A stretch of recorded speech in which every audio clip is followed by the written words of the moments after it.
इससे पहले क्लास में हम लोगों ने heat given to the system, please consider mind, heat given to the system और राइज इन टेम्परेचर के बारे में बातें की थी, याद है कुछ? जब हम किसी सिस्टम को कोई हीट देते हैं तो उसके टेम्परेचर में राइज होता है। टेम्परेचर में आने वाले राइज के लिए फॉर्मूला या heat given to the system to rise in temperature का फॉर्मूला था Q बराबर mc डेल्टा T। याद आ रहा है? Q बराबर mc delta T, where m is the mass of the substance, c is the specific heat of that substance और delta T is the rise in temperature। Clear है इतनी बात? यानी कि अगर आपको यह बात पता हो कि किसी सब्सटेंस का कितना टेम्परेचर आपको राइज करना है और उसका मास कितना है और उसकी स्पेसिफिक हीट कितनी है, अगर ये कुछ बातें आपको पता हो तो आप आराम से अमाउंट ऑफ हीट रिक्वायर्ड पता कर सकते हैं।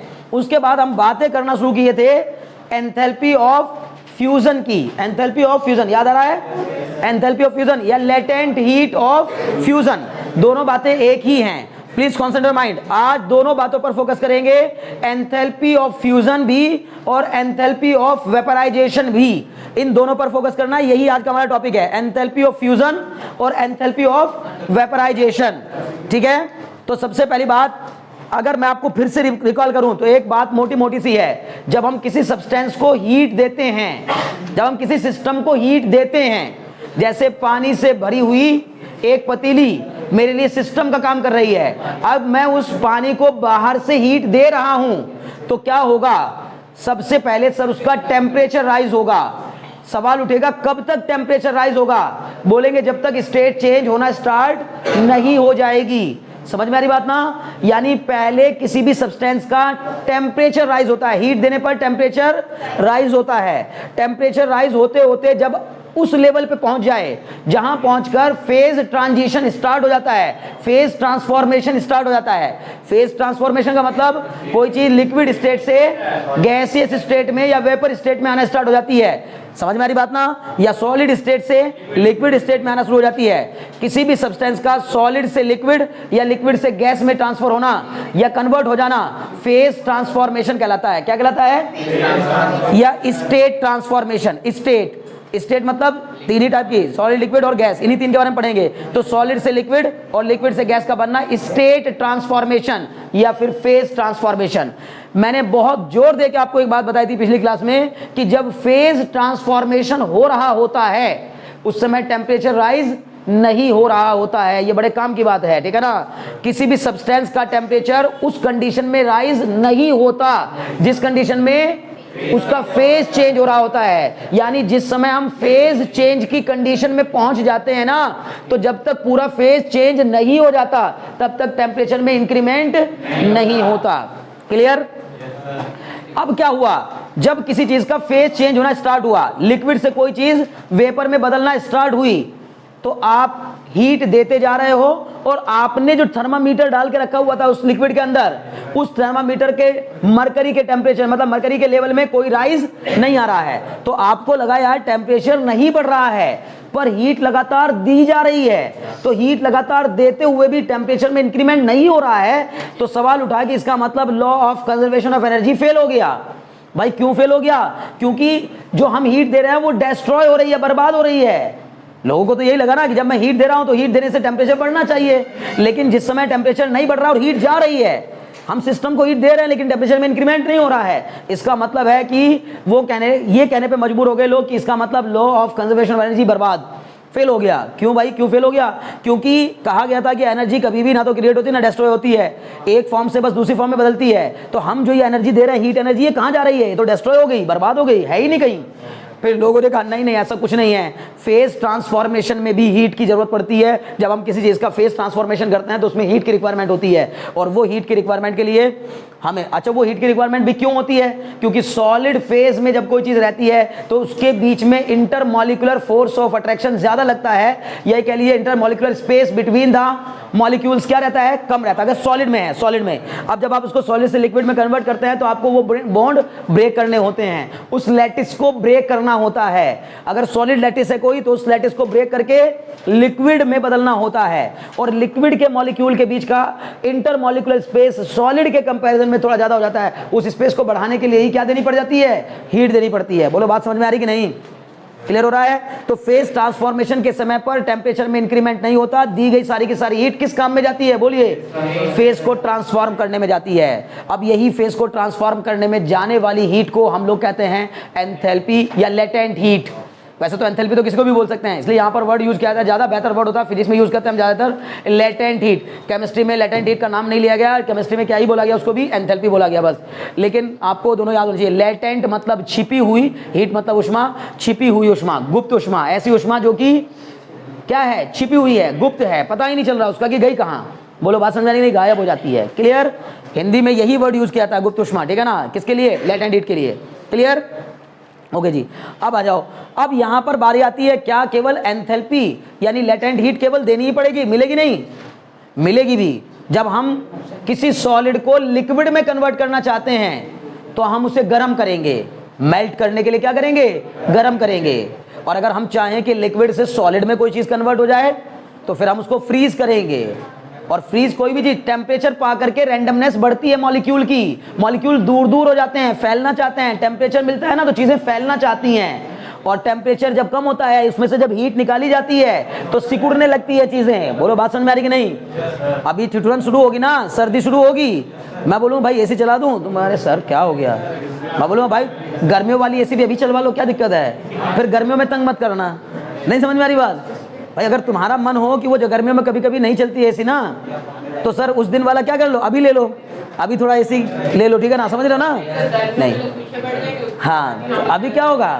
तो सुनो, अब जो ये ठिठुरन शुरू होगी तो इसमें आप खुद ही क्या होने लगते हो? मैं बोलूँगा, अरे क्या हुआ प्रांजल, बड़े सिकुड़े हुए बैठे हो ऐसे। अब प्रांजल ऐसे, सर्दी होगी ऐसे बैठा रहेगा, पैन भी खोलने का मन नहीं करेगा इसका कारण, क्योंकि हाथ ठंडे हो रखे हैं भैया, ऐसे दम दुबका के बैठेगा, ठीक है ना? समझ में आ रही बात ना? लेकिन इसका मतलब क्या है? सर्दियों में चीजें कॉन्ट्रैक्ट होने लगती हैं, कॉन्ट्रैक्ट, सिकुड़ने लगती हैं, कोई भी चीज, समझ गए ना? इवन मेटल तक सिकुड़ने लगते हैं, लोहे तक को सर्दी लगती है। हम तो फिर आराम से आदमी हैं, लोहे तक को सर्दी महसूस होती है, और लोहा तक कहता है कि भैया मैं भी सिकुड़ रहा हूं। समझ में आ रही बात ना? तो इसका मतलब अगर हीट रिमूव कर ली जाए, किसी चीज के अंदर से हीट निकाल ली जाए, तो उसका साइज कॉन्ट्रैक्ट होता चल जाता है, वो जमने लगती है, फ्रीज होने लगती है। इसका मतलब अभी हीट क्या करी जा रही है? अब लेकिन बताओ, तो लिक्विड से किस में जा रहा है? पानी जब लिक्विड से बर्फ बनता है तो उसमें से हीट रिमूव करते हैं या उसको हीट देते हैं? हीट रिमूव करते हैं। समझ में आ रही बात? तो जो हीट का रिमूवल कर रहे हैं, वो जो हीट का रिमूवल है वही कहलाएगा क्या? Latent heat. और वही कहलाएगा क्या? एंथैल्पी। क्योंकि एंथैल्पी मैंने आपको बताया था एंथैल्पी चेंज का मीनिंग, और उस समय बोला था, बार बार मोटे मोटे शब्दों में लिखवाया था, enthalpy change is defined as the amount of heat absorb और इवॉल्व। दोनों केवल एब्जॉर्ब नहीं होता कि बस केवल एब्जॉर्ब कहेंगे या केवल इवॉल्व कहेंगे, दोनों होगा। Amount of heat energy absorb और इवॉल्व, ठीक है ना? किसमें? किसी भी प्रोसेस में भैया, किसी भी प्रोसेस में एब्जॉर्ब होने वाली अमाउंट ऑफ हीट या इवॉल्व होने वाली अमाउंट ऑफ हीट ही उस प्रोसेस की एंथैल्पी चेंज के बारे में बताता है। बोलो, बात समझ में आ रही कि नहीं? क्लियर हो गया? एंथैल्पी चेंज को किससे रिप्रेजेंट करते हैं सर? डेल्टा एच से रिप्रेजेंट करते हैं, डेल्टा एच से। बोलो, समझ में आ रही है कि नहीं बात? बहुत बढ़िया। तो भाई अब यहां पर मैंने पिछली क्लास में भी लिखवाया था डेफिनेशन, फिर से आपको एक बार बता रहा हूं। डेफिनेशन आपकी याद रही होगी, क्या है? एंथैल्पी ऑफ फ्यूजन, ठीक है ना? Enthalpy of fusion. तो क्या कहोगे? Enthalpy of fusion. लिख लो इसको एक बार फिर से, है ना? हो सकता है या फिर लिखा होगा अगर आपने केमिस्ट्री के हिसाब से अगर हम लिखें, ठीक है ना? तो लिखिए the enthalpy change when, the enthalpy change, पहले हेडिंग डालिए एंथैल्पी ऑफ फ्यूजन, है ना? कोई बात नहीं, अगर लिख रखा है तो भी कोई दिक्कत नहीं है, और नहीं लिखा है तो लिख लो एंथैल्पी ऑफ फ्यूजन। एक मिनट जाओ, द एंथैल्पी क्या लिखवाया? द एंथैल्पी चेंज, और ब्रैकेट में नहीं, एक मिनट, द एंथैल्पी चेंज और ब्रैकेट में लिखेगा हीट एब्जॉर्ब और evolve. The enthalpy change bracket में लिखेगा हीट एब्जॉर्ब और इवॉल्व व्हेन, हीट एब्जॉर्ब और evolve when 1 mole of a solid substance. हाँ, वेरी गुड, व्हेन 1 मोल, यही लिखवाई थी शायद, ठीक है, ओके, कोई दिक्कत नहीं, यही सही है। बस असल में ये लग रहा है ना कि वो पिछली क्लास के लास्ट में हुआ था एकदम, है ना, एंड में। तो क्या लिखा? 1 mole of a solid substance, when 1 mole of a solid substance, देखो सुनो, द एंथैल्पी चेंज ब्रैकेट में लिखा हीट एब्जॉर्ब और evolve when 1 mole of a solid substance is converted into liquid, is converted into its liquid phase, is converted into its liquid phase, is converted into its liquid phase at its melting point, at its melting point. अब ये at its melting point क्यों कहा? यानी वो melting point fix रहेगा, उस temperature पर रहते हुए इसकी स्टेट में चेंज होगा। किसी भी चीज के मेल्टिंग पॉइंट पर पहुंचाकर किसी बॉडी को, उसके बाद जब हम हीट देते हैं तो उसकी स्टेट में चेंज होना स्टार्ट हो जाता है, और वो अमाउंट ऑफ हीट जो कि उसकी स्टेट को चेंज करने के लिए देनी पड़ती है। अब लेकिन यहां हमने शर्त लगा दी 1 मोल। यही चीज हम फिजिक्स में मोल के बारे में नहीं करते, वहां मास होता है। यहां मोल का ज्यादा मैटर है, वहां पर मास का ज्यादा मैटर है। तो वहां हम बोलते हैं the amount of heat required to convert unit mass of a solid substance into its liquid phase और its liquid state is known as latent heat of fusion. वहां बोलते हैं लेटेंट हीट ऑफ फ्यूजन, यहां बोलते हैं the amount of heat required to convert 1 mole of a solid substance into its liquid state, into its liquid state at its melting point is known as enthalpy of fusion या latent heat of fusion। दोनों बात एक ही हैं, घबराने की जरूरत नहीं है। बोलो क्लियर हुआ कि नहीं? it is denoted by LF, it is denoted by LF, और it is denoted by LF enthalpy of fusion, और ऐसे भी लिखा रहता है, ठीक है ना? ऐसे ध्यान दीजिएगा, ठीक है? डेल्टा FUSH केमिस्ट्री में ज्यादातर ऐसे लिखा मिलेगा आपको, डेल्टा FUSH। अब ये FUS का मतलब यहाँ क्या है? फ्यूजन। डेल्टा का मतलब क्या है? चेंज, और H का मतलब क्या है? Enthalpy. Change in enthalpy when fusion occurs, when fusion occurs. Fusion का मतलब होता है मेल्टिंग, ठीक है ना? बात समझ में आना? फ्यूजन मतलब मेल्टिंग। बोलो कोई डाउट हो तो? नहीं। फॉर्मूला मैंने पिछली क्लास में भी शायद बताया था, L इक्वल टू, बोलो क्या था? Amount of heat required upon, बोलो बच्चों, amount of heat required upon, very good. अब यहां पर क्या कर सकते हैं हम? मोल ऑफ द सब्सटेंस, है ना? या अमाउंट ऑफ सब्सटेंस भी कह सकते हैं, मोल ऑफ सब्सटेंस। क्यों भाई? क्योंकि अच्छा वहां मैंने मास ऑफ सब्सटेंस क्यों लिखवाया था आपको पहली वाली क्लास में? क्योंकि मैंने लिया था मास उस समय, अब मैं ले रहा हूं मोल, 1 मोल के लिए, तो क्या हो जाएगा फॉर्मूला? LF बराबर Q अपॉन N, तो इसका मतलब Q बराबर हो जाएगा NLF। ये तो हो गया इसके लिए। और अगर आपको मास के टर्म्स में निकालना है तो मास के टर्म्स में भी यही होता है, amount of heat required. Q मतलब होता है बच्चे हीट रिक्वायर्ड, नहीं समझे? हीट रिक्वायर्ड अपॉन में, बोलो ना, mass of substance, mass of substance. बोलो इतने में कोई डाउट हो तो? क्लियर? बोलो क्या हो जाएगा? अगर मैंने आपसे पूछा इस केस में बताओ unit of LF, unit of latent heat of fusion. अरे भाई यूनिट बताओ ना बच्चे। यार कैसे बच्चे हैं यार, ये जूल पर मोल क्या होगी? अरे भाई ऊपर हीट है, नीचे मोल है, और मुझे इसकी यूनिट पता करनी है, तो क्या आएगा? हीट की यूनिट जूल और इसकी यूनिट मोल, तो जूल पर मोल, जूल पर मोल। इसके हिसाब से अगर बात करूं तो यूनिट ऑफ LF जूल पर केजी, जूल पर केजी। और अगर कोई ऐसा यूनिट भी पूछे तो भी यही होती है, ऐसा यूनिट जूल पर केजी, ठीक है ना? जूल पर केजी, ठीक है ना? जूल पर मोल, जूल पर केजी, बात एक ही है। बस फर्क इतना है, जब बात मोल में चल रही होगी तो जूल पर मोल में लेंगे, और जब बात आपकी केजी मास में चल रही होगी तो जूल पर केजी लेंगे। बोलो यहां तक कोई समस्या है? श्योर? बहुत अच्छे। नेक्स्ट अंदाजिए, ठीक है ना? अच्छा बताओ, मेल्टिंग ऑफ सॉलिड कैसा प्रोसेस है? Melting of solid is an exothermic process और एन एंडोथर्मिक प्रोसेस। बोलिए, एंडोथर्मिक प्रोसेस, ठीक है ना? Melting of solid into liquid, melting of solid into liquid is an endothermic process, endothermic process. ये बच्चे ध्यान लगाओ, ठीक है? therefore the enthalpy change, हे लड़के ना, अगर इसमें तुम इस टॉपिक पे चलते हुए बात कर रहे हो ना, तो ये तुम्हारे पल्ले किसी कीमत पे नहीं पड़ने वाला, ठीक है? रोज बरोज क्या होता जाएगा? क्लासेस बढ़ती जाएंगी। टाइम मैं बार बार कर रहा हूं, मैं जानबूझ के कोई टॉपिक को इतना ज्यादा बता रहा हूं, है ना? अभी बता रहा है, ठीक है ना? therefore the enthalpy change, सुनो भाई, मैंने कहा सॉलिड सब्सटेंस को लिक्विड सब्सटेंस में कन्वर्ट करने के लिए, तो बताओ पहली बात, रिएक्टेंट कौन हुआ? सॉलिड, प्रोडक्ट कौन हुआ, लिक्विड। तो अब हमने हीट दी है सॉलिड को या हीट ली है सॉलिड से, हीट दी है उसको। तो हमने रिएक्टेंट की साइड में हीट दी है या प्रोडक्ट की साइड निकली है। जिस रिएक्शन में हीट देनी पड़ती है बच्चे, जिस रिएक्शन में हीट हमें देनी पड़ती है वो एंडोथर्मिक होता है। और जिसमें हीट अपने आप निकलती है, मतलब गर्माहट निकलती है, जिस काम के होने में गर्माहट निकलती है, वो क्या होता है, एक्सोथर्मिक। बोलो बात समझ में आ रही कि नहीं, पक्का, बहुत अच्छे। सुनो इधर, सर्दियों के दिनों में धूप में बैठकर अपने धूप में बैठने से आपके शरीर का हीट गेन करना कैसा प्रोसेस, एंडोथर्मिक प्रोसेस। क्लियर। धूप से हटकर कमरे में चले जाना, बंद जगह पे चले जाना। अब खुद के टेम्परेचर को मेंटेन करने के लिए बॉडी हीट इवॉल्व करती है।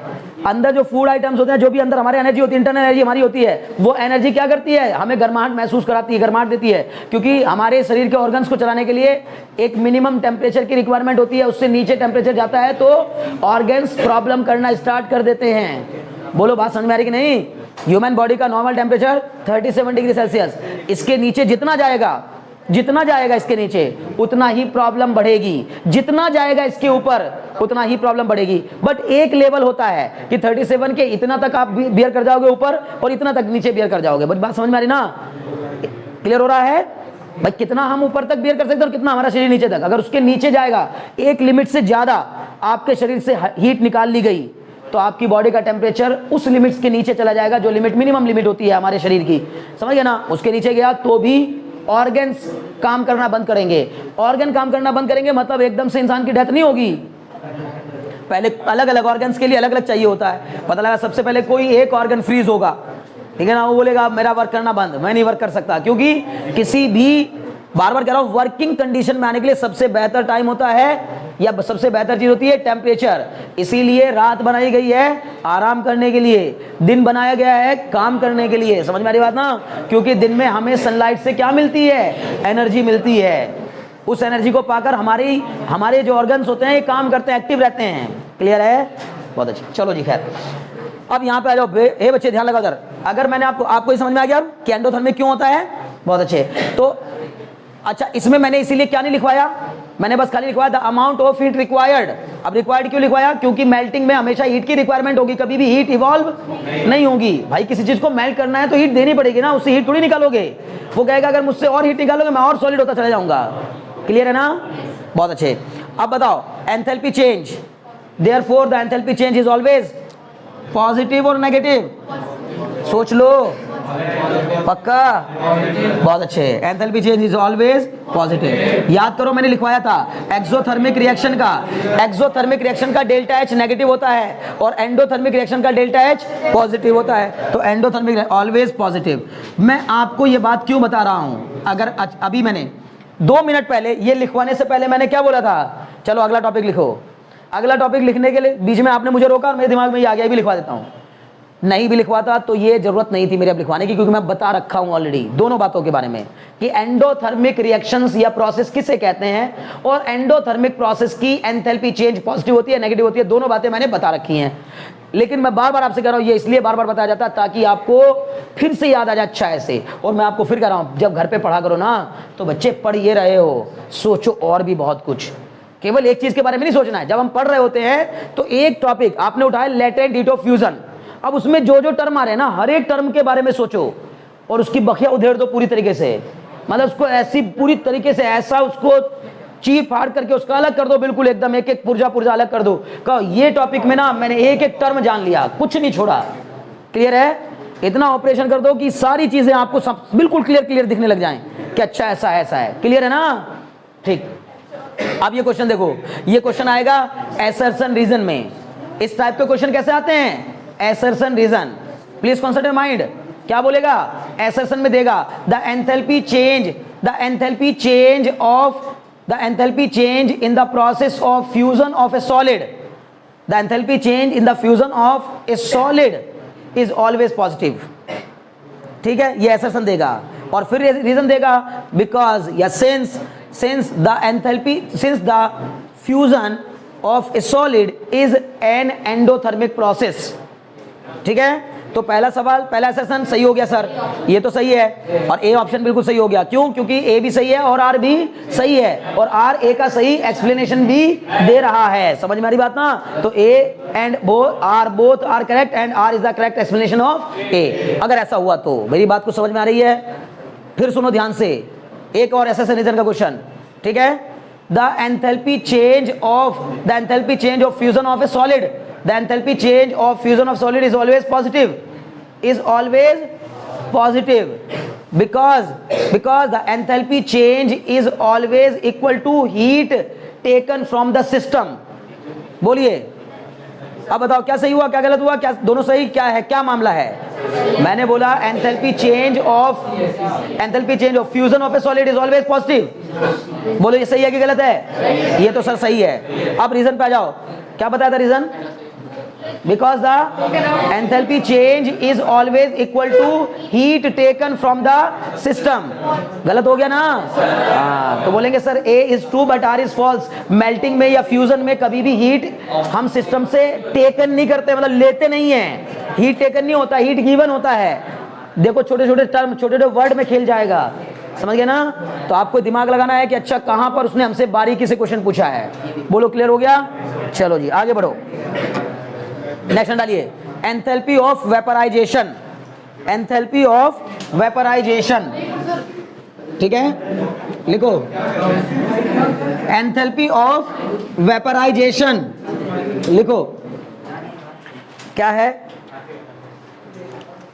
एंथैल्पी ऑफ वेपराइजेशन, ब्रैकेट में लिखिएगा, सॉरी एंथैल्पी ऑफ वेपराइजेशन की डेफिनेशन लिखिए। The enthalpy change, the enthalpy change, enthalpy of vaporization मतलब द एंथैल्पी चेंज, ब्रैकेट में लिखेगा हीट गिवन। इसमें भी हीट हमेशा देनी ही पड़ती है।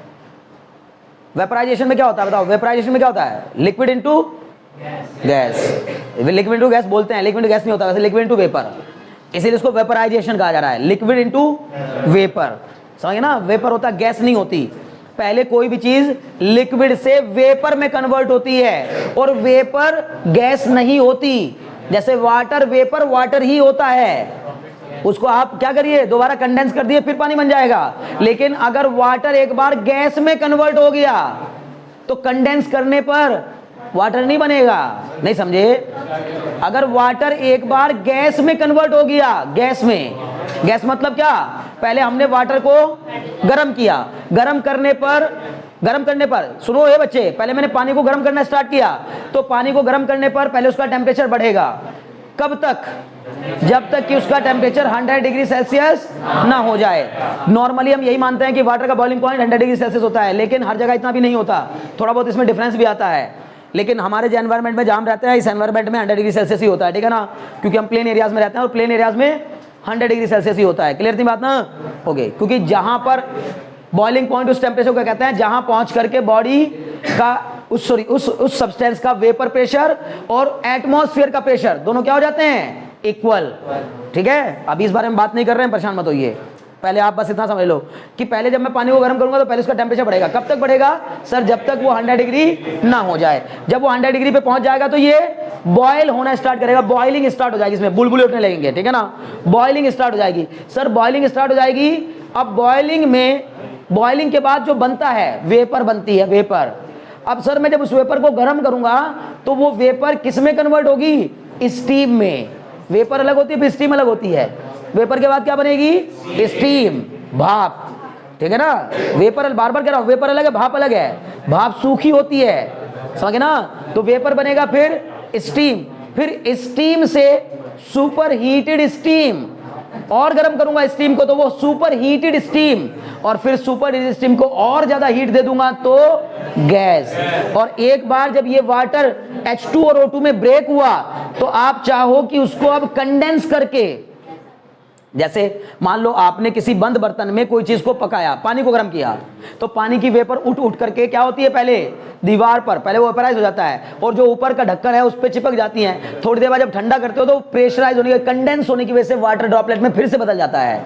लेकिन अगर ये इतना ज्यादा गर्म कर दिया आपने कि वो वाटर के मॉलिक्यूल H2 + O2 में ब्रेक हो गए, अलग अलग हो गए, तो फिर ये वाटर ड्रॉपलेट नहीं बन पाएगा। बात समझ में आ रही ना?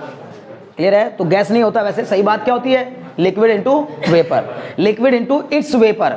वेपर सिर्फ वाटर की नहीं होती है, वेपर लोहे की भी होती है, समझ लो ना। और क्या भाई, कोई भी चीज की वेपर, अरे किसी भी चीज के लिक्विड फेज को वेपर में बदल दो, वेपर किसी स्पेशल टर्म के लिए थोड़ी है। फिर वही वाली बात आ जाती है कि भाई कोलगेट का कोई क्या हो गया, उसने कुछ मतलब अपना पेटेंट करा रखा है क्या कि हर एक को तुम्हें कोलगेट ही बोलना पड़ेगा, क्लोजअप को भी कोलगेट ही बोलोगे? नहीं भाई बच्चे, वेपर मतलब बस वेपर, वो किसी की भी हो सकती है। क्लियर है? गन्ने के रस की भी वेपर होती है भाई, गन्ने का रस नहीं वेपराइज होता क्या? अगर हम गन्ने के रस को गर्म करेंगे तो वो भी क्या होने लगेगा? वेपराइज होने लगेगा, ठीक है ना। मौसमी के जूस को अगर हम लोग वेपराइज करना गर्म करेंगे तो वो भी वेपराइज होने लगेगा। क्लियर है इतनी बात? तो वेपर, क्लियर? ओके, लिखो क्या लिखा? द एंथैल्पी चेंज, ब्रैकेट में लिखेंगे हीट गिवन, ठीक है। द एंथैल्पी चेंज, ब्रैकेट में लिखेंगे heat given, the enthalpy change bracket में heat given when 1 mole of a liquid, when 1 mole of a liquid, ठीक है। देखिए द एंथैल्पी चेंज और ब्रैकेट में लिखा heat given when 1 mole of a liquid is converted into its gaseous state. हालांकि chemistry में ये गैसियस स्टेट ही बोलता है, पर आप इतने चिंता ना करना, ठीक है ना। The enthalpy change when 1 mole of a liquid is converted into its gaseous state, is converted into its gaseous state at its boiling point, at its boiling point. The enthalpy change bracket में लिखा heat given when 1 mole of a liquid is converted into its gaseous state at its boiling point, at its boiling point is called enthalpy of vaporization,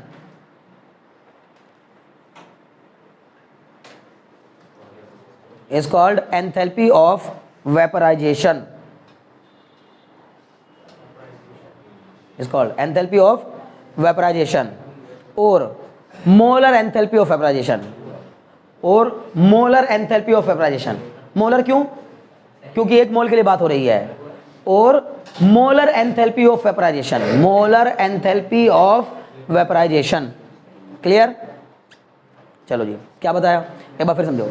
अब दूसरी तरीके से एक और definition लिखो और करके, ठीक है ना, और करके लिखिए।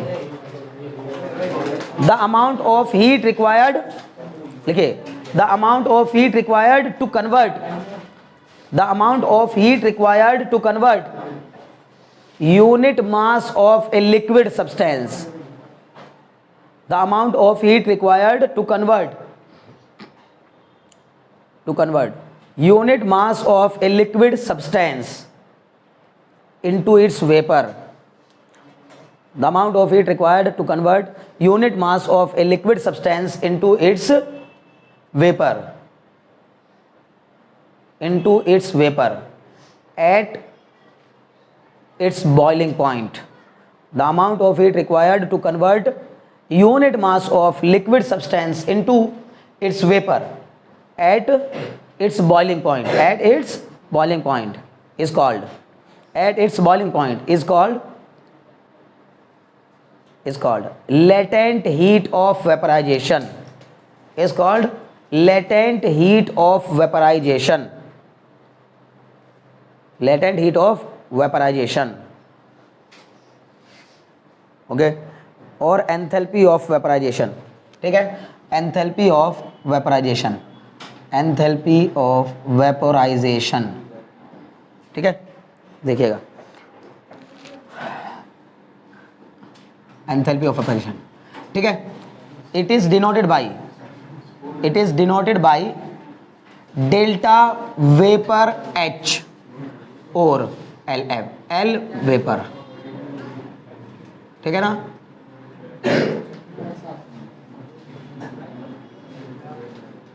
L, ठीक है। बोलो समझ में आ गई बात? L मतलब लेटेंट हीट, L मतलब लेटेंट हीट। अब बताओ क्या हो जाएगा formula? Latent heat of vaporization, latent heat of vaporization क्या हो जाएगा? Very good. Amount of heat required, बहुत बढ़िया। Amount of heat required upon mass of the substance, mass of the liquid substance, ठीक है ना, mass of the liquid substance. ये तो हुआ किसका? लेटेंट हीट का, ठीक है। मतलब क्या फॉर्मूला हो गया? एल वेपर, बोलो कितना होगा? कितना हो जाएगा? Q upon M, very good, Q upon M। यहां से फॉर्मूला बन जाएगा QM L वेपर, हो गया, ठीक है जी। और एक फॉर्मूला किसका बना लेते हैं? एंथैल्पी चेंज का। तो enthalpy change, enthalpy of vaporisation, enthalpy of vaporisation. तो एंथैल्पी ऑफ वेपराइजेशन हो जाएगा कितना? बोलो बच्चे, amount of heat required, amount of heat required upon, नहीं, amount of substance, amount of substance. Amount of substance की यूनिट मोल होती है। बहुत अच्छे। तो इसका मतलब एंथैल्पी ऑफ वेपराइजेशन को क्या लिख दूं? Delta vapour H, enthalpy change in vaporization is equal to Q upon N, number of moles. अब N को इधर ले जाएंगे तो Q बराबर N into delta vaporization of H। नहीं समझे? बहुत अच्छे, बोलो क्लियर है कि नहीं? बहुत अच्छे। मान लो कि आपको मैंने ये बता दिया, मैंने आपको बता दिया भाई वाटर की एंथैल्पी ऑफ वेपराइजेशन इतनी होती है। बताओ 20 मोल वाटर को मुझे वेपराइज करना है तो कितनी हीट देनी पड़ेगी? तो बस एंथैल्पी ऑफ वेपराइजेशन को 20 से क्या कर दोगे? मल्टीप्लाई। कोई मुश्किल बात है क्या भाई? एक बात तो बताओ, अगर मैंने आपको ये दे दिया कि वाटर की एंथैल्पी ऑफ वेपराइजेशन कितनी है, वाटर की एंथैल्पी ऑफ वेपराइजेशन, तो आप इसके क्या मतलब निकालोगे कि 1 मोल वाटर को लिक्विड से वेपर में कन्वर्ट करने के लिए इतनी हीट की रिक्वायरमेंट है। और मैंने पूछ लिया बताओ 20 मोल को कितनी चाहिए होगी? तो 20 से मल्टीप्लाई कर देंगे। नहीं समझे? मैं बात समझ में नहीं आ रही क्या? मैं पक्का? ठीक, चलो जल्दी नोट करो तेरे साथ, जितनी जल्दी हो सके, ठीक है ना? ठीक है, करिए जल्दी जल्दी देखिए, मत लगाइए, ठीक है ना? हो गया। Q equal to N into delta vapour of H, ठीक है। ऋतिक, अगर मैंने बोला the enthalpy of vaporisation of acetone is, the enthalpy of vaporisation of acetone is 20 kilo joule per mole, 20 kilo joule per mole, तो तुम इसका क्या meaning निकालोगे? अगर मैंने से बोला the enthalpy of vaporisation of acetone is 20 kilo joule per mole, तो तुम इस बात का क्या मीनिंग निकालोगे? भैया क्या बोलोगे? सर मैं इसका ये मतलब निकालूंगा कि एसीटोन के 1 मोल को लिक्विड फेज से वेपर फेज में कन्वर्ट करने के लिए 20 किलो जूल एनर्जी की या हीट की रिक्वायरमेंट होगी। बोलो बात समझ में आ गई कि नहीं? सिंपल। कोई डाउट है? नहीं, बहुत बढ़िया। बढ़ जाए आगे।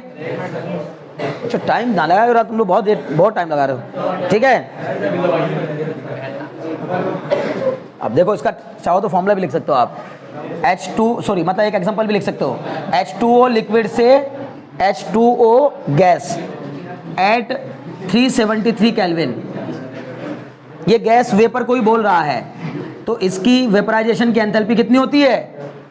40.79 किलो जूल पर मोल, 40.79 किलो जूल पर मोल।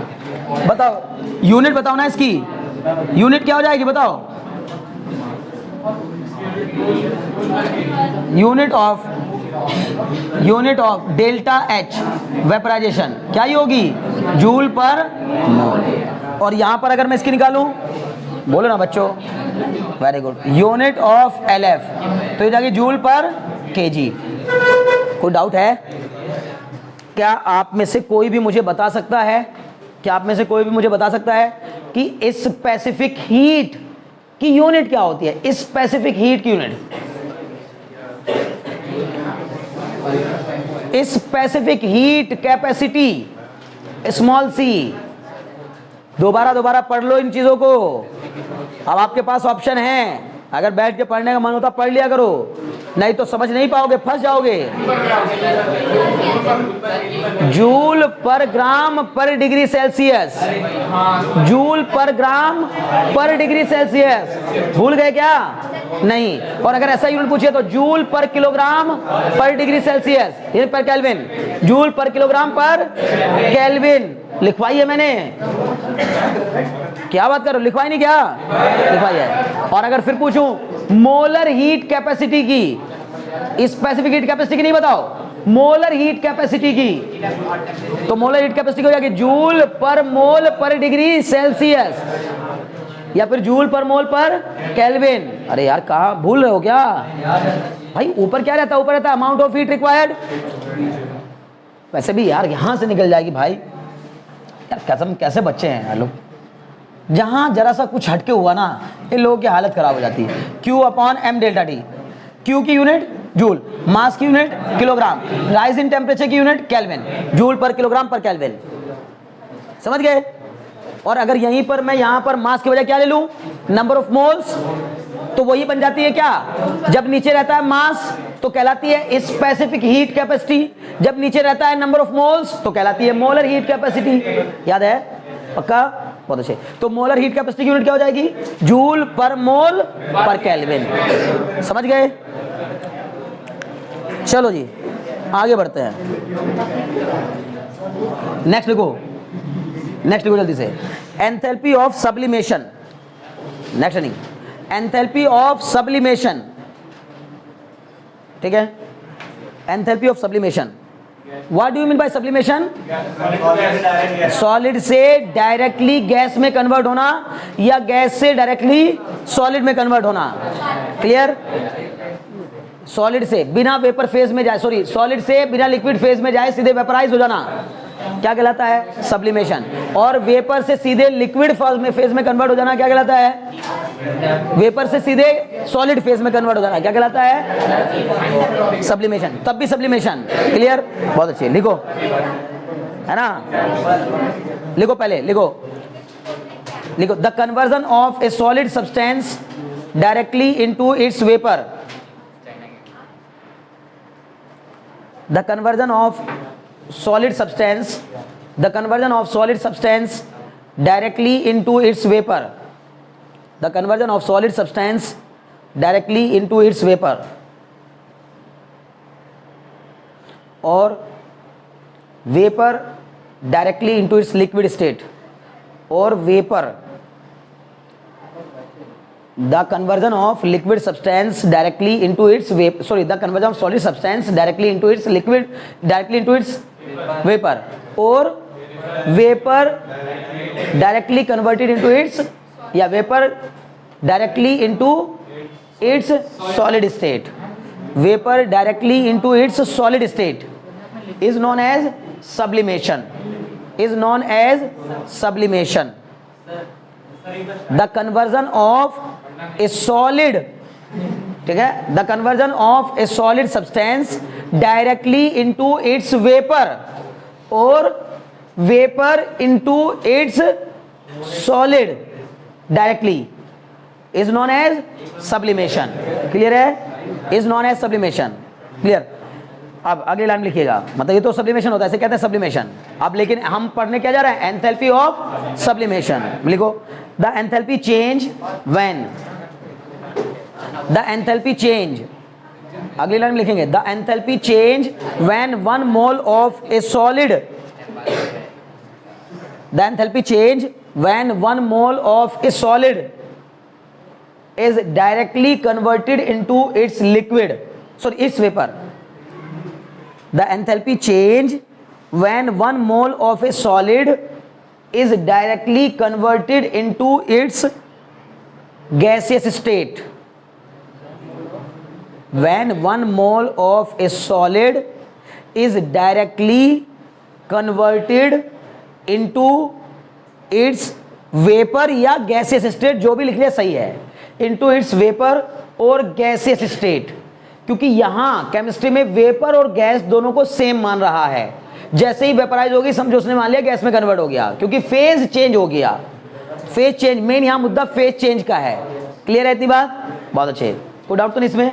ठीक, तो क्या लिखा, the amount of heat required to convert a solid is liquid, sorry, to 1 mole of a solid is directly converted into its gas state और vapour at a temperature below its melting point, at a temperature below its melting point, at a temperature below its melting point, at a temperature below its melting point, at a temperature below its melting point is called enthalpy of sublimation, is called enthalpy of sublimation, is called enthalpy of sublimation or molar enthalpy of sublimation, or molar enthalpy of sublimation is called enthalpy of sublimation और molar enthalpy of sublimation, ठीक है, molar enthalpy of sublimation लिखिए, it is denoted by enthalpy of sublimation, सुनो बच्चे सुनो, enthalpy of sublimation, ठीक है, it is denoted by, किससे डिनोट करते हैं इसको, डेल्टा एच, नीचे क्या लिख देंगे बस, सब, एसयूबी मतलब सब, सब्लिमेशन, सबलाइम, डेल्टा एच। अब यहां पर भी डरिएगा मत, एक चीज और बताऊंगा अभी आपको, इस डेल्टा एच की कुछ किताबों में आप इस डेल्टा एच के ऊपर नॉट लगा देखेंगे, मतलब डेल्टा एच के ऊपर जीरो है ना, जीरो जैसा एक दिखेगा, उसको पढ़ते हैं हम लोग डेल्टा एच नॉट, उसके बारे में बताएंगे वो क्या मसला है उसका, है ना, उसका क्या मसला है, ठीक है, परेशान होने की जरूरत नहीं है। एक होता है सिर्फ डेल्टा एच, एक होता है delta H not. Delta H का मतलब है सिर्फ एक चीज इस फॉर्म से इस फॉर्म में बदल गई, और एक होता है कि अपनी स्टैंडर्ड फॉर्म में रहते हुए, है ना, जो उसकी अपनी स्टैंडर्ड फॉर्म होती है उसमें रहते हुए कितनी हीट की रिक्वायरमेंट हुई, समझे ना, अभी बताऊंगा जब हम इससे, इसके 1 मिनट बुझाओ, हम अभी इसके 2 मिनट बाद पढ़ेंगे एंथैल्पी ऑफ फॉर्मेशन और फिर उसी में पढ़ेंगे स्टैंडर्ड एंथैल्पी ऑफ फॉर्मेशन। कुल मिला जुलाकर जिस एच के ऊपर नॉट लगा देखें उस वर्ड के आगे बस एक बार एक वर्ड और जोड़ देना है, स्टैंडर्ड। क्या जोड़ देना है, स्टैंडर्ड। समझ में आई बात ना, ओके, पहले इसी पर चर्चा कर लेते हैं। अब आप मुझे बताओ, अगर मैंने आपसे पूछ लिया एंथैल्पी ऑफ सब्लिमेशन का फॉर्मूला क्या होगा, बताओ, एंथैल्पी ऑफ सब्लिमेशन ये हो जाएगा अमाउंट ऑफ हीट, बोलो ना बच्चों, amount of heat required, very good, amount of heat required, ठीक है ना। चलो भाई डायरेक्ट लिख देता हूं, तो हमने ऊपर लिख ही दिया कि किस काम के लिए कर रहे हैं, amount of heat required upon amount of substance, amount of substance मतलब delta sub H is equal to Q upon, बोलो, एन, तो क्यू बराबर कितना हो जाएगा, N into delta H of sublimation. समझ गए, ये फॉर्मूला बन गया। फॉर्म एग्जांपल भी देख लो, मान लीजिए कि I2 आयोडीन सॉलिड, जब हम आयोडीन को गर्म करते हैं तो वो डायरेक्टली वेपर में कन्वर्ट हो जाता है, तो iodine solid into iodine gas, जब हमने इसको इसमें कन्वर्ट किया आयोडीन गैस, तो कितनी अमाउंट ऑफ हीट की रिक्वायरमेंट हुई, तो हमने बोला सर इसकी डेल्टा एच होती है, डेल्टा एच ऑफ सब्लिमेशन कितना होता है इसका, 62.4 kilo joule, 62.4 kilo joule per मोल। इसकी भी यूनिट क्या होगी, यूनिट किलो जूल या जूल पर मोल, यूनिट जूल पर मोल, ठीक है। बट इसने हमें किलो जूल पर मोल में दिया क्योंकि जूल बहुत छोटा होता है, एक मोल के लिए अच्छी खासी एनर्जी की जरूरत पड़ जाती है। एक मोल को ही अगर केवल एक मोल आयोडीन को, एक मोल आयोडीन का मतलब समझ रहे हो, एक मोल आयोडीन मतलब कितना आयोडीन, एक मोल आयोडीन मतलब कितना आयोडीन, ऐसे नहीं, ग्राम में बताओ, एक मोल आयोडीन मतलब कितना दिन, गलत, एक मोल आयोडीन मतलब 254 ग्राम, 254 ग्राम, नहीं समझे, आयोडीन के एक मोल का मास 127 होता है, आयोडीन के एक मोल का मास 127 ग्राम होता है, तो समझ रहे ना, आयोडीन के एक मोल का मास 127 ग्राम, ठीक है। लेकिन वो भी आयोडीन के एक मोल एटम का मास, एक मोल एटम का मास, पर ये एटॉमिक फॉर्म में नहीं है, किस फॉर्म में है, मॉलिक्यूलर फॉर्म में है, समझिए ना। तो एक मॉलिक्यूल का मास कितना 254 ग्राम। अब एक मोल में कितने मॉलिक्यूल होंगे n मॉलिक्यूल, तो इसका मतलब 2 मोल, समझ में आ रही है, 2 गुना हो जाएगा उसका भी। क्लियर है? अरे बात समझ में आ रही है? ओके चलो जी, इतनी हीट की जरूरत पड़ेगी 62.4 किलो जूल पर मोल। बताओ ये कैसा प्रोसेस है, एक्सोथर्मिक या endothermic? Sublimation is an exothermic process और एंडोथर्मिक प्रोसेस।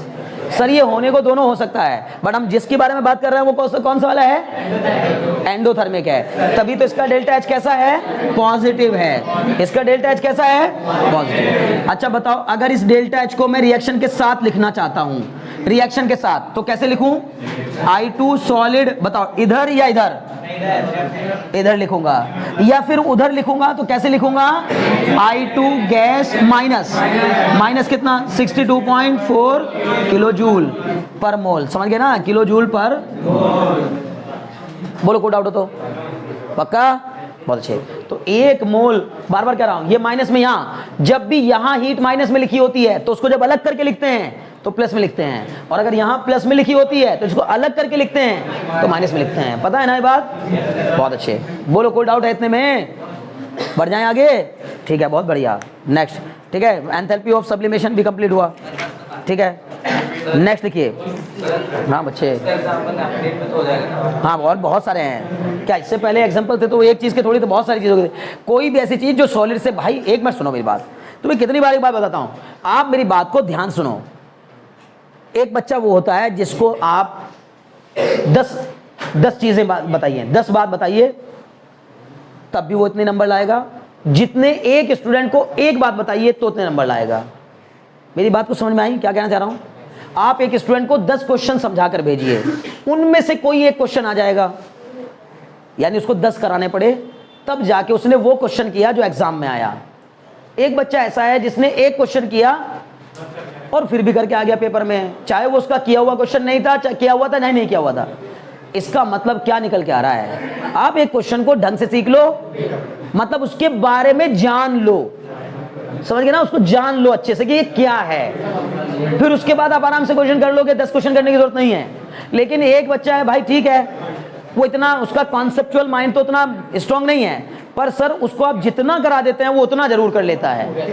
होते हैं ऐसे कुछ बच्चे, मैंने बहुत सारे बच्चों को पढ़ाया ऐसे, जिनका ये हालत है कि उनको आप अगर पूरी किताब भी लिखवा देंगे ना तो वो पूरी किताब भी याद करने की क्षमता रखते हैं, लेकिन उनसे उस किताब के बियॉन्ड अगर एक वर्ड भी पूछोगे तो वो उसका एक वर्ड भी बताने की क्षमता नहीं रखते। ऐसे भी कुछ बच्चे होते हैं। और कुछ बच्चे ऐसे होते हैं जिनको कि सर आप ना पूरी किताब मत लिखवाइए, आप बस बताइए, समझाइए, थोड़ी सी बातें लिखवा दीजिए और ज्यादातर चीजें समझा के छोड़ दीजिए।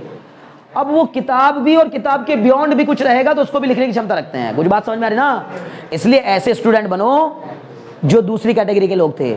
मतलब आपको इतना बताया गया, जब आपको कह दिया आप एक बात पे गौर करो, बाकी सब भूल जाओ। तुम्हें ये सब जो दुनिया भर की बातें लिखवाई जा रही है कुछ नहीं है, सब समझ गए? ये सब कहां से आया निकल के? जैसे मैंने आपको बोला था कि वो जो मैं दुनिया भर के कल फिजिक्स में क्वेश्चन करा रहा था, पैरेलल एक्सिस थ्योरम का हेल्प लेके, परपेंडिकुलर एक्सिस थ्योरम का हेल्प लेकर के हम जो क्वेश्चन कर रहे थे, तो क्वेश्चंस तो आप अभी मैं उसमें 100 और बना दूंगा, सैकड़ों क्वेश्चन और बन जाएंगे। मुद्दा वो सैकड़ों क्वेश्चन थोड़े ना है यार, मुद्दा है कि आपको ये बात पता है कि नहीं पैरेलल एक्सिस थ्योरम क्या कह रही है, बस उस पर फोकस करो। वैसे ही जैसे यहां मैं बोल रहा हूं, आपको अगर ये पता है एंथैल्पी ऑफ सब्लिमेशन का मतलब क्या है, तो इसको जहां भी ऐसा होता देखो वहीं पे अप्लाई कर दो, खत्म बात। मतलब किसी भी सॉलिड को जब आप गर्म करो और आप पाओ कि वो लिक्विड में नहीं बदला, डायरेक्ट भाप बन गई, कोई भी चीज, कोई भी सॉलिड जब हम गर्म करें और वो डायरेक्टली एकदम से क्या बन जाए, वेपर, बिना लिक्विड में कन्वर्ट हुए, तो अब देखो कि उस काम को करने में कितनी हीट देनी पड़ी। बस वही हीट क्या कहलाएगी बच्चे? Enthalpy of sublimation. कोई डाउट है? नहीं। इसलिए बार बार मैं कह रहा हूं, अब आप एक एग्जांपल को मत याद करो, आपको ना ऐसा कोई भी चीज दुनिया में ऐसे कहीं भी कोई भी प्रोसेस होता देखा जिसमें कि कोई चीज सॉलिड स्टेट से लिक्विड स्टेट को छोड़कर सीधे गैसियस स्टेट में कन्वर्ट हो गई, तो सब्लिमेशन। और इस काम को करने में दी जाने वाली हीट का अमाउंट ही उस रिएक्शन की एंथैल्पी ऑफ सब्लिमेशन कहलाएगी। बोलो को डाउट हो तो? चलो बढ़ो आगे, नेक्स्ट डालो। एंथैल्पी ऑफ, ये बच्चे बात ना करो बस अब, ठीक है? चलिए नेक्स्ट डालिए। Enthalpy of formation, enthalpy of formation, enthalpy of formation है ना, देखो एंथैल्पी ऑफ फॉर्मेशन बहुत इंपॉर्टेंट। जो आज सारी एंथैल्पी, जितनी भी एंथैल्पी दिख रही ना आपको, जब आप बुक उठाएंगे तो उसमें बहुत सारी एंथैल्पी दी हुई हैं, लेकिन आपने देखा ये 3 एंथैल्पी, ये अच्छा अभी जो मैंने 3 एंथैल्पी बताई, ये 3 एंथैल्पी स्पेशली थी किसके लिए? स्टेट चेंज के लिए, स्टेट चेंज के लिए। Solid to liquid, liquid to gas, solid to gas, 3 थी। सॉलिड टू लिक्विड मतलब enthalpy of fusion, solid to liquid मतलब enthalpy of fusion, liquid to gas मतलब enthalpy of vaporisation, solid to gas directly enthalpy of sublimation. Clear? तीनों में, तीनों की enthalpy कैसी? हमेशा पॉजिटिव। तीनों की एंथैल्पी हमेशा, तीनों प्रोसेस हमेशा एंडोथर्मिक। तीनों प्रोसेस हमेशा कैसे होंगे? एंडोथर्मिक। बोलो बात समझ में आ गई कि नहीं? पक्का? तीनों की एंथैल्पी की डेफिनेट यूनिट जूल पर मोल, केमिस्ट्री में तो ज्यादातर जूल पर मोल, समझ में आ गई बात ना? जूल पर मोल, जैसे किलो जूल पर मोल, ऐसे ही करके आएगा क्वेश्चन आंसर। क्लियर है? बहुत बढ़िया। अब कुछ नई एंथैल्पी, नए किस्म की एंथैल्पी, एक अलग किस्म के टर्म लिखें। पहला एंथैल्पी ऑफ फॉर्मेशन में लिखिए। अब यहां पर, यहां हमेशा पॉजिटिव होगा जरूरी नहीं है, ठीक है ना? पहले लिख लो द एंथैल्पी चेंज, और ब्रैकेट में लिखिएगा द एंथैल्पी चेंज, है ना? द एंथैल्पी चेंज, हेडिंग है enthalpy of formation, enthalpy of formation लिखिएगा द एंथैल्पी चेंज, ब्रैकेट में लिखिए हीट एब्जॉर्ब और इवॉल्व, हीट एब्जॉर्ब और इवॉल्व, ठीक है ना? अब दोनों काम हो सकते हैं। द एंथैल्पी चेंज, ब्रैकेट में क्या लिखा? हीट एब्जॉर्ब और evolve when 1 mole of A compound is formed,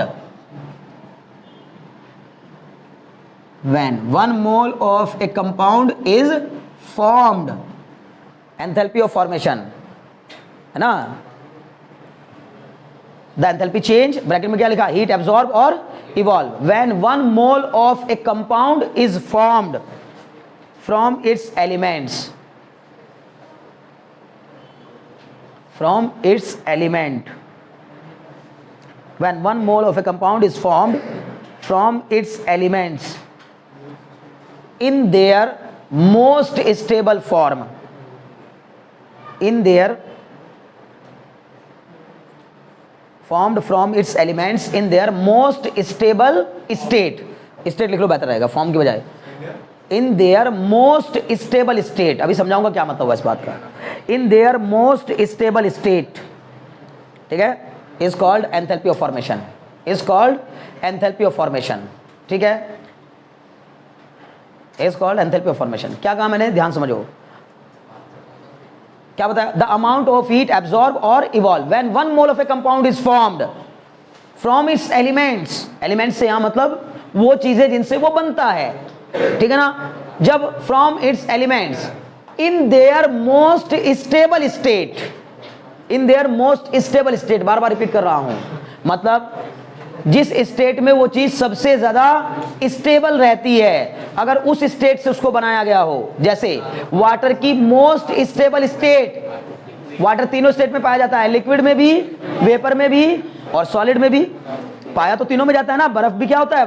H2O, बर्फ का भी फॉर्मूला H2O, भाप का भी फॉर्मूला H2O, लिक्विड वाला जो पानी हम पीते हैं उसका भी फॉर्मूला, तो तीनों का केमिकल फॉर्मूला सेम है, तीनों फॉर्म में पाया जाता है, लेकिन वाटर की सबसे ज्यादा स्टेबल फॉर्म लिक्विड। इसीलिए मोस्टली लोगों के दिमाग में, अनपढ़ पढ़े लिखे सबके दिमाग में क्या आता है? मतलब वाटर, मतलब वाटर। आप उसको कहने लग जाओ कि उसको तुम बर्फ को भी बोलो कि भैया जरा ये दे देना, जरा ये 1 किलो पानी दे देना, ठीक है ना?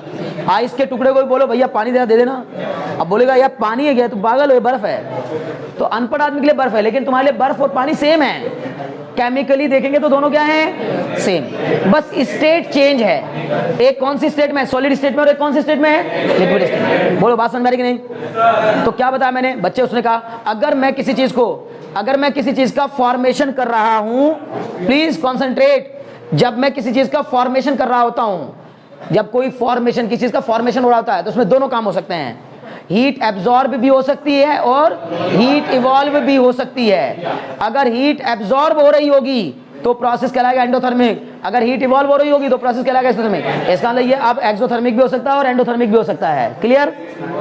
लेकिन जब मैं किसी चीज को फॉर्म कर रहा होता हूं तो मुझे क्या करना है, जो सब्सटेंस लेने हैं वो सबसे उनकी मोस्ट स्टेबल स्टेट में लेकर के फॉर्मेशन करना है।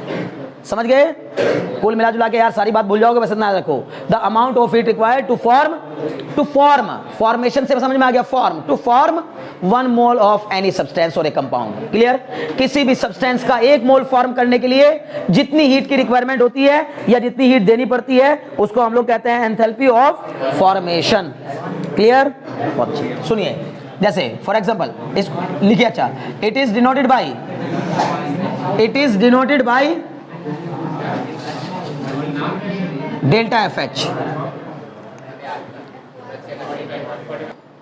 चलो क्या लिखा है, enthalpy of formation, the amount of heat required, the amount of heat absorb और evolve when 1 mole of a substance is formed from its elements in their most stable state. मतलब कहने का यह है कि आप पानी की, अगर आप H2O से कोई रिएक्शन करा रहे हैं तो फिर H2O को किस फॉर्म में लेना, लिक्विड वाली फेज में लेकर के कराना वो रिएक्शन, तो फॉर्मेशन, एंथैल्पी ऑफ फॉर्मेशन कहलाएगा। बोलो बात समझ में आई कि नहीं? कोई डाउट तो नहीं? क्योंकि इसके अलावा भी कुछ और होगा वो बताऊंगा, तो पहले अभी इतना समझो। अगर आप H2O ले रहे, बार बार कर रहे हो, H2O की सबसे स्टेबल फॉर्म कौन सी होती है? अभी कोई डाउट है? नहीं। अब भैया हमने कहा कार्बन तो कई फॉर्म में पाया जाता है, लेकिन कार्बन की कौन सी फॉर्म सबसे स्टेबल होती है? Solid state. कार्बन कोयले की फॉर्म में, डायमंड की फॉर्म में, इस फॉर्म में पाया जाएगा। तो अब अगर हम कहने लगे कि सर वो वाला कार्बन ले लें क्या जो जमीन में अंदर लावा की फॉर्म में है, क्या अंदर डायमंड वायमंड जो है वो पिघली मॉल्टन स्टेट में भी है, डायमंड मॉल्टन स्टेट, वो वाली स्टेट नहीं लेनी है। कौन सी स्टेट लेनी है? हम जानते हैं कि कार्बन की मोस्ट स्टेबल स्टेट कौन सी होती है? सॉलिड स्टेट, तो तब उसको सॉलिड में लेना है। ऑक्सीजन यूज करनी है तो सर फ्रीज्ड ऑक्सीजन यूज नहीं करनी है, समझिए ना? सॉलिड आइस का नाम सुना है ना? या मतलब जैसे solid carbon dioxide, dry ice कहते हैं उसको, ठीक है ना? तो ड्राई आइस, क्लियर है? हाँ, किसको कहते हैं dry ice? Solid carbon dioxide, ठीक है।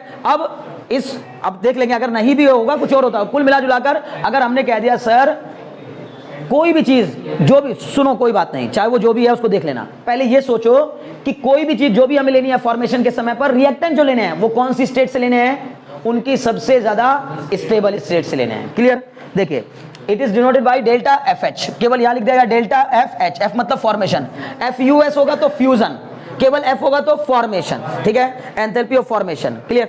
एग्जांपल देखो, for example C+O2 gives out, नहीं ऐसे नहीं लिखता, ऐसे लिखूंगा पूरा। C किस फॉर्म में पाया जाता है? Stable, solid. ऑक्सीजन किस फॉर्म में? सॉलिड, स्टेबल, गैसेस फॉर्म में। तो C+O2 gives out CO2 gas. ये कार्बन डाइऑक्साइड की भी स्टेबल फॉर्म कौन सी होती है? गैस, ठीक है ना? तो यहां पर इसने बताया प्लस कितना हो जाएगा? 393.5 किलो जूल ये हीट निकल के आएगी, ठीक है ना? इतनी हीट निकल के आएगी। मुझे कितने मोल बनाने पड़ रहे हैं इसके? 1 मोल।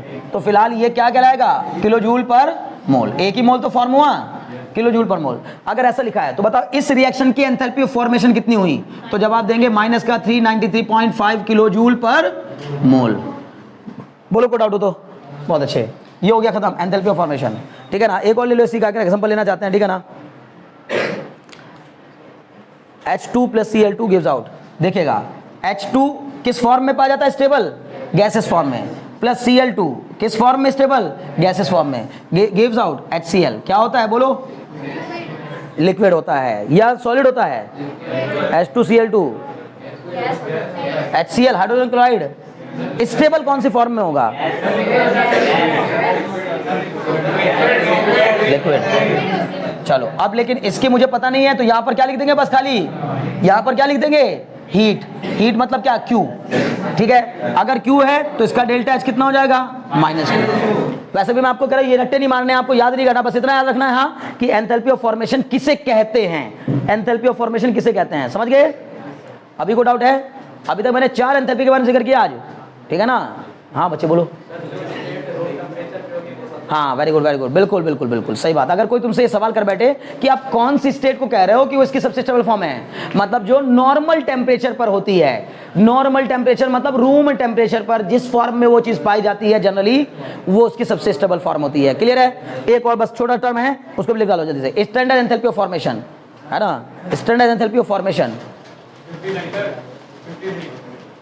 ओके, स्टैंडर्ड एंथैल्पी फॉर्मेशन अगली क्लास में पढ़ेंगे, ठीक है ना। आज के लिए मुझे लगता है इतना काफी है। अभी आज हमने, सुनो मेरी बात ध्यान से, अभी इनको चारों को कल पढ़ के आना, रिवाइज करके। अभी तो इस पे न्यूमेरिकल भी नहीं हुए, इन पे न्यूमेरिकल भी होने भाई। हेलो, बहुत हल्के में ले रहे हो चीजों को, हल्के मत लो।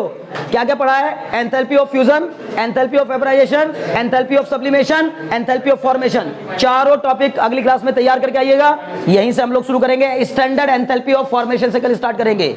कोई रिकैप नहीं, कल सीधे यहीं से स्टार्ट होगा। बात समझ में आ गई?